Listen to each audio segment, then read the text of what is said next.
कलवरी के पास खड़ा हो, खून की धारा देखता जा, तेरे पापों का यही दाम दिया है मसीह यीशु ने।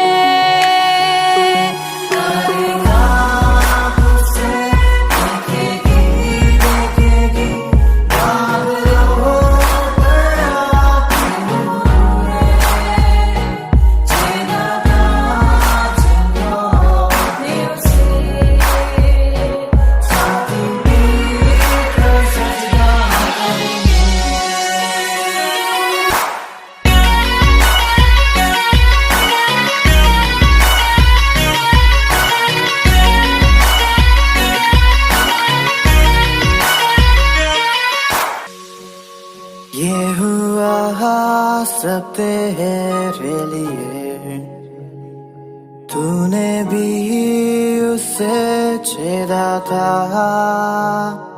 फिर भी प्यार से वो बुलाता, जाता क्यों नहीं तू उसके पास, फिर भी प्यार से वो बुलाता, जाता क्यों नहीं तू उसके पास।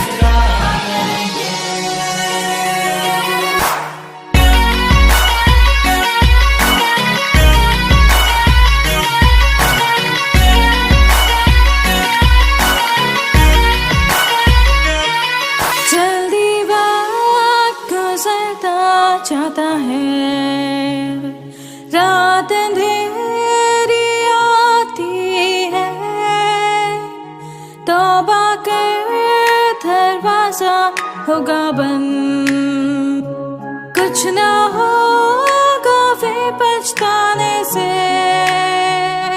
तौबा कर दरवाजा होगा बंद, कुछ ना होगा फिर पछताने से।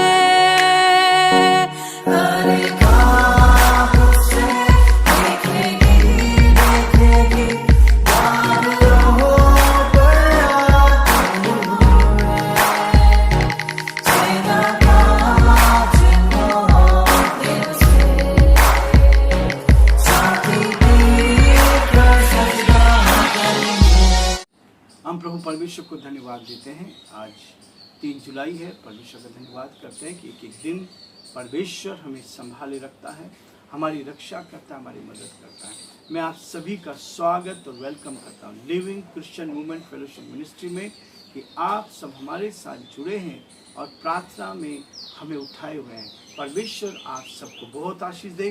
परमेश्वर का दया का हाथ आप पर और आपके पूरे परिवार पर बना रहे। हम यही चाहते हैं कि हम एक दूसरे के साथ प्रार्थना करें, और आज के समय में प्रार्थना की बहुत आवश्यकता है।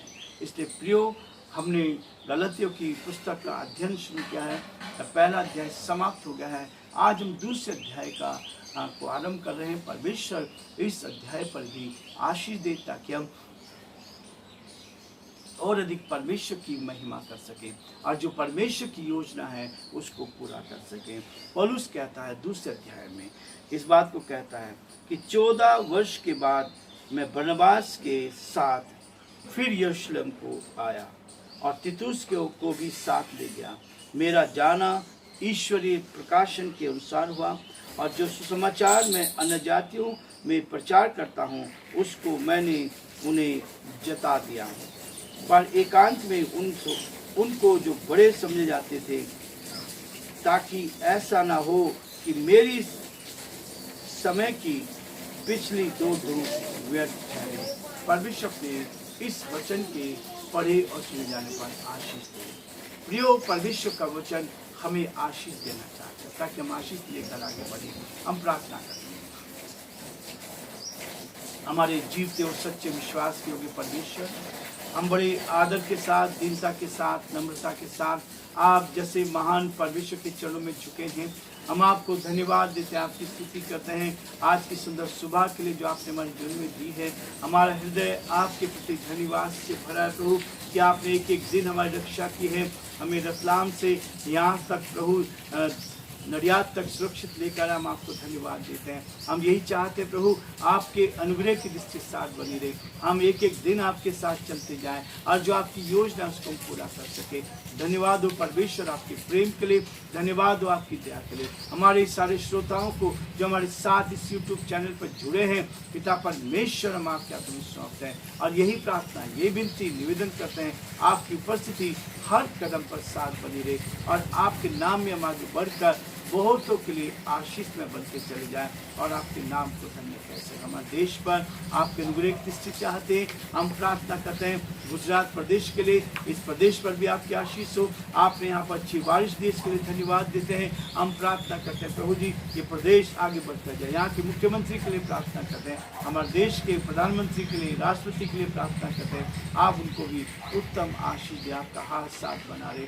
बड़े आदर के साथ, दीनता नम्रता के साथ हम सभी को आपके हाथ में सौंपते हुए इस विनती को अपने प्रभु के उद्धार करता यीशु मसीह के नाम से मांगते हैं, आमीन। प्रियो, परमेश्वर का वचन हर रोज हमें नया बनाता है, हर रोज नई बातें हमारे सामने रखता है ताकि हम उसके वचन को लेकर आगे बढ़ते चले जाएं और जो परमेश्वर की योजना है उसको अपने जीवन में पूरा कर सकें। पौलुस के जीवन में जब अपनी गवाही वो दे रहा है और इस बात को कह रहा है कि लोग उससे डर रहे थे क्योंकि वह तो पहले कौन था, कलीसिया को, चर्च के लोगों को, यीशु मसीह के लोगों को सताने वाला था। और इस कारण से जब लोगों ने देखा कि मेरा जीवन में प्रभु यीशु मसीह आ गया है और अब भी लोग उसी बात को कहते हैं। और 23 पद में, पहले अध्याय के 23 पद में कहता है, परंतु यही सुना करते थे कि जो हमें पहले सताता था वह अब उसी विश्वास का सुसमाचार सुनाता है जो पहले सताता था। प्रियो, जीवन में परिवर्तन उन लोगों के भी आता है जो यीशु मसीह के विरोध में, उसके लोग के विरोध में काम करते हैं और वही लोग प्रभु को जान जाते हैं।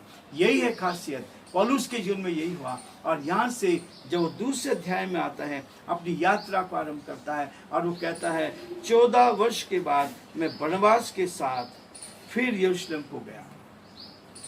यरूशलेम परमेश्वर का मंदिर जहाँ था, जहाँ परमेश्वर की उपस्थिति रहती है, उस उपस्थिति को यरूशलेम में पवित्रता, यीशु का नाम वहाँ लिया जाए। यीशु मसीह उस मंदिर में गए थे और यरूशलेम के मंदिर को उसने पवित्र कहा और इस बात को कहा कि तुमने मेरे पिता के घर को डाकों की खो बना दी। कई बार चर्चिज में, कलीसियाओं में गलत बातें होने लगती हैं और इससे प्रभु कभी खुश नहीं होता है और वो चाहता है कि जीवन में पवित्रता रहे, जीवन में पवित्रता का जीवन हम व्यतीत करें। एक एक दिन हमारे जीवन को प्रभु पवित्र करना चाहता है। इसलिए परमेश्वर हमारे जीवन में तब रहता है जब हमारा हृदय साफ रहता है। वो हमारे हृदय में रहना चाहता है, इसलिए वो इस बात को कहता है कि परमेश्वर का वचन मेरे और आपके हृदय में प्रवेश करे। वो कहता है, प्रकाशित वाक्य 3:20 में कहता है कि देख मैं तेरे दिल के द्वार पर खड़ा हुआ खटखटाता हूँ, यदि कोई मेरा शब्द सुनकर द्वार खोलेगा तो मैं उसके साथ भीतर आकर उसके साथ भोजन करूंगा। प्रियो, परमेश्वर हमारे दिलों में रहना चाहता है। उस दिन से जब आपने देखा था, इस बात को वचन बताता है, उत्पत्ति में पहले अध्याय में हम देखते हैं परमेश्वर ने आदम और हव्वा को बनाया और परमेश्वर ने जब आदम को बनाया तो उसमें अपनी आत्मा ने अपना श्वास डाला ताकि जीवित प्राणी हो जाए। और वहाँ से जब उन्होंने पाप किया, ये पाप जीवन में बढ़ता चला गया। लेकिन प्रभु यीशु मसीह जब इस संसार में आए तो हमारे पापों को धोने के लिए, हमारे पापों को मिटाने के लिए संसार में आए। इसलिए पौलुस के जीवन में भी यीशु मसीह ने वो बड़ा काम किया, उसके हृदय को धो दिया, साफ कर दिया और अब वो 14 वर्ष के बाद बरनबास के साथ यरूशलेम को गया और यरूशलेम को जाकर और तीतुस को भी साथ लेकर आया। विश्वासियों की संगति हमारे लिए बहुत महत्वपूर्ण है। जब विश्वासी एक साथ मिलते हैं, जिनका हृदय बदल गया है, वो एक साथ मिलते हैं तो परमेश्वर आशीष देता है। जैसे एक अंगीठी जलती है और सारे कोले उसमें जलते हैं तो एक साथ वो जलने लगते हैं, उसकी लो बढ़ने लगती है। वैसे ही जब विश्वासी एक साथ बढ़ते हैं तो परमेश्वर विश्वासियों को एक आग के समान इस्तेमाल करता है ताकि हम परमेश्वर की महिमा कर सकें और परमेश्वर के नाम को धन्य कर सकें। प्रियो, परमेश्वर हमारी संगति पर आशीष देना चाहते हैं ताकि संगति निरंतर आगे बढ़ती जाए और इस संगति के द्वारा हमारा रिश्ता परमेश्वर के साथ होता है। और जब विश्वासियों की संगति होती है तो ऑक्सीजन का काम किया जाता है और ये ऑक्सीजन है जो हमें जीवित रहने के लिए आगे बढ़ाती है ताकि हम आगे बढ़कर बहुतों के लिए आशीष का कारण बनते हैं। मेरा जाना ईश्वरीय प्रकाशन के द्वारा हुआ। हमारा जब परमेश्वर की अगुवाई में हम चलते हैं, पवित्र आत्मा की अगुवाई में चलते हैं तो हम परमेश्वर की अगुवाई में जाते हैं। आज हम यहाँ नडियाद में हैं तो परमेश्वर की अगुवाई पाकर हम यहाँ तक पहुँचे हैं। परमेश्वर ने हमें हमारा मार्गदर्शन किया और ये रास्ता निकाला कि हम अलग अलग स्थानों पर जाकर परमेश्वर की महिमा करें और परमेश्वर के नाम को ऊंचा उठा। आज भी परमेश्वर वही करता है। जैसे पौलुस का मार्गदर्शन किया, वो परमेश्वर की अगुवाई में ईश्वरीय प्रकाशन में चला और न केवल ईश्वर के प्रकाशन के अनुसार चला, परंतु जो समाचार मैं अन्य जातियों में प्रचार करता हूँ उसको मैंने उन्हें भी बता दिया। सबके लिए है ये सुसमाचार प्रचार, सारी जातियों के लिए। इसलिए जो कोई इस पर विश्वास करता है वो नाश नहीं होता परंतु अनंत काल का जीवन पाता है। और पौलुस इसी बात को बताना चाहता है। प्रियो, आज हम ये रुकना चाहते हैं। मैं आप सभी का एक बार फिर से तहे दिल से धन्यवाद करता हूँ कि आप हमारे साथ जुड़े हैं। प्रभु आप सबको बहुत आशीष दे। परमेश्वर का हाथ आप पर और आपके पूरे परिवार पर बना रहे। कल के लिए मैं आप सबको फिर से बहुत बड़ा आशीर्वाद देता हूँ। प्रभु आप सबको बहुत आशीष दे।